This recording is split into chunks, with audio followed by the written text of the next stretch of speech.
Bonjour à tous, ravi de vous retrouver pour ce Morning Echo du mardi 7 mai 2019. La photo du jour, bien entendu, c'est le lever royal. Donc la naissance du petit garçon dont on ne connaît pas encore le prénom entre Meghan Markle et le prince Harry. Eh bien, c'est le 7e héritier. Il est un peu loin dans la file, mais voilà, c'est une bonne nouvelle. Donc pour la famille royale anglaise, dans un contexte où finalement hier matin, eh bien, on attendait le pire sur les marchés actions suite, eh bien, au tweet de Donald Trump remettant en cause l'accord commercial entre les États-Unis et la Chine, et bien finalement, comme souvent, le marché américain voyait à limiter la casse puisque le Dow Jones a perdu que 0,25%. Dans un contexte où c'est encore bien entendu l'incertitude quant à l'issue de ces négociations. Alors bien entendu l'ultimatum est pour la fin de cette semaine. On ne sait pas si le négociateur en chef chinois va ou non voyager demain donc pour continuer les négociations, mais peut-être que le graphique donc de la croissance améliorée au premier trimestre à la fois aux États-Unis et dans la zone euro a permis donc aux investisseurs de reprendre un peu leurs esprits et d'être finalement en position d'attente. Alors que dans le même temps, et c'est un article relayé par les Échos ce matin, eh bien les industriels sont assez confiants, notamment en France, pour investir de manière massive, en particulier dans le transport. Alors ce sont des investissements bien entendu de renouvellement, de modernisation, d'assurance de la sécurité, mais véritablement il y a un élan assez significatif d'investissement et ça c'est bon bien entendu pour la croissance de notre pays et plus largement pour la croissance européenne. Alors, toujours un critère important à regarder sur les marchés, je l'ai mis ici, c'est le comportement du yen qui est considéré comme l'or, comme un actif refuge. Vous voyez que ces derniers jours, eh bien, le yen s'est légèrement renforcé, mais on reste quand même sur des niveaux beaucoup moins significatifs que par exemple à la fin décembre où les marchés étaient plus en trouble. Autre point aussi que je voulais signer, eh bien c'est, vous voyez, le point bas des matières premières agricoles. Là, c'est un indice compilé par Bloomberg et on est au plus bas depuis près donc de 40 ans, donc depuis 1977. C'est donc à la fois sur le blé, sur le soja, mais de manière plus générale sur les matières premières agricoles. Alors c'est dû au fait que, eh bien, il y a surabondance des stocks en ce moment. C'est dû au fait aussi que il y a moins de consommation à travers le monde et on verra si cette situation continue. Mais enfin, en tous les cas, du point de vue inflationniste sur les matières premières agricoles, c'est un facteur plutôt déflationniste qui se met en place en ce moment. Et puisqu'on parle de nourriture, eh bien, je voulais vous raconter dans un instant donc le phénomène qui est en train de prendre de l'ampleur, c'est ce qu'on appelle les cloud kitchen. Alors c'est donc l'idée de faire finalement des chaînes de restauration qui se basent sur les plateformes de livraison comme Deliveroo ou comme Uber Eats ou encore Just Eat. Donc en fait ce sont d'énormes cuisines qui travaillent avec donc ces plateformes-là et qui permettent finalement de proposer à leurs clients eh bien différents plats. Alors ça peut être des plats asiatiques, mais ça peut être aussi des plats italiens, mais c'est en fait des plateformes de cuisine extrêmement bien aménagées qui s'appuient donc sur les plateformes pour proposer donc à leurs clients énormément de menus et de plats. Et c'est un phénomène qui est en train de prendre de l'ampleur, notamment en France. La start-up Staster est en train de véritablement d'ouvrir eh bien ces cloud kitchen à travers la France et de continuer sa croissance. Donc voilà un phénomène assez intéressant à considérer.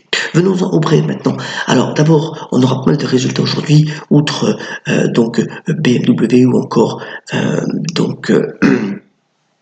les semi-conducteurs qui vont aussi publier, bien on aura AB InBev, alors c'est un des leaders mondiaux bien entendu de la bière qui va publier. Vous voyez que finalement eh bien même s'il y a eu une reprise ces derniers temps, eh bien le comportement boursier a été quand même assez délicat, mais AB InBev pourrait montrer donc une croissance assez significative pour ce trimestre, notamment avec une augmentation des volumes attendus en Chine et dans les pays émergents.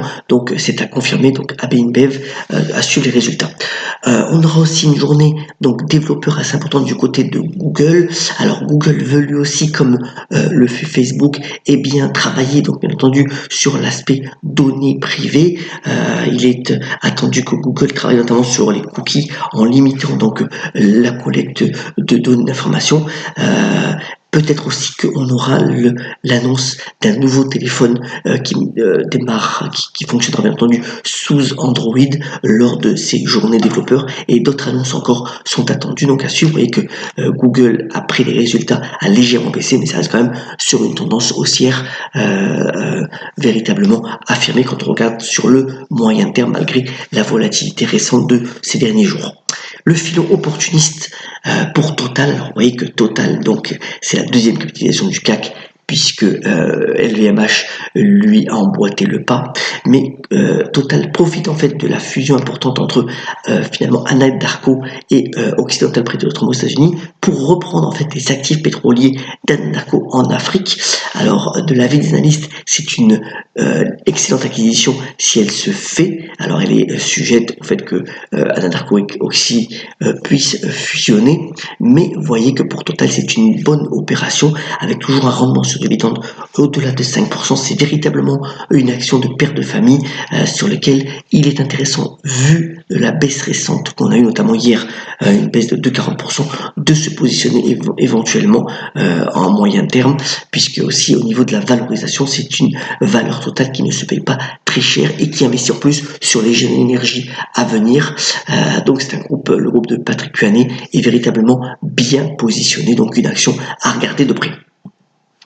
Eh bien, je voulais vous parler, pour finir ce Morning Echo, de ce qu'on appelle le Super Bowl de la mode. Alors, il a eu lieu hier à New York, au Metropole Museum of Art.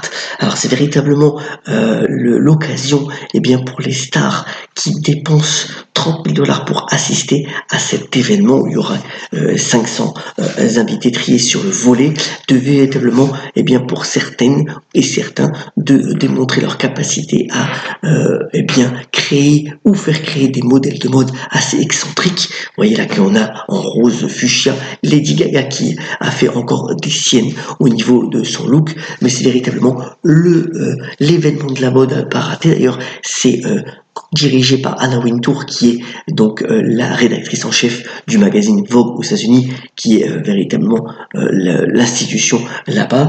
Et voilà, c'est l'occasion de voir les nouvelles tendances de mode qui se dessinent, éventuellement avec parfois mal d'excentricité, mais voilà l'événement donc qui a eu lieu hier soir à New York. Terminons ce Morning Echo comme d'habitude par la citation du jour. Elle nous vient du philosophe David Hume qui a dit « La beauté des choses existe dans l'esprit de celui qui les contemple ». Passez une excellente journée, ayons la pêche, soyons solidaires et à très bientôt sur le Morning Echo.